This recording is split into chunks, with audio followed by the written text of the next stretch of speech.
festival est né il y a 35 ans, il est né en 1981, c'est la 36e édition.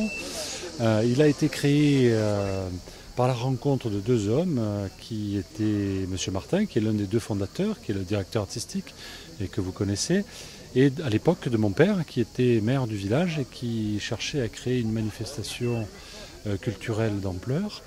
Et voilà, ça a été leur rencontre en fait. M. Martin est tombé en amour devant le lieu, devant le parc de Florent.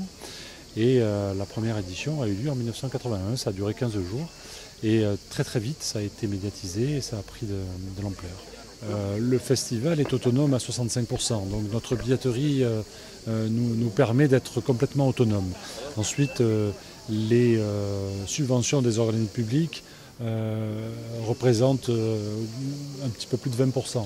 Donc effectivement, ça nous aide énormément, ça nous aide beaucoup. Et ensuite, le reste, ce sont les mécènes privés, en fait, qui représentent une partie un petit peu plus modeste, mais qui sont indispensables aussi pour nous. Le public vient essentiellement de la région PACA, ensuite de la région parisienne, et puis de l'ensemble des autres régions françaises. Nous avons 5% d'étrangers aussi qui viennent, puisqu'on est un festival international aussi. Donc 5% d'étrangers qui viennent et qui se rendent à la Roque d'Enterron pour assister au concert. Il faut savoir également qu'aujourd'hui, le festival est éclaté dans différents sites.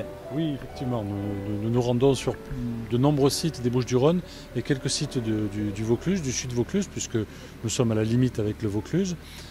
Donc nous allons effectivement à Marseille, à Aix-en-Provence, nous allons à Lambesc, à Rognes, dans les villages alentours, et puis jusque donc dans le Vaucluse, comme je vous le disais, à Lourmarin, à Gordes, à Cucuron. Voilà, de nombreux lieux qui font aussi le festival de la Roque d'Enterron. Alors pour quelle raison ce festival a-t-il fonctionné et s'est-il développé de cette manière-là? Pourquoi?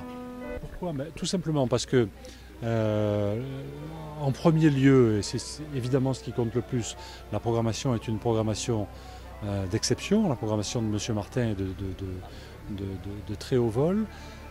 Et ensuite, les hommes ont été là dans un lieu emblématique, dans un lieu magnifique, pour maintenir cette manifestation et faire en sorte qu'elle soit de plus en plus belle.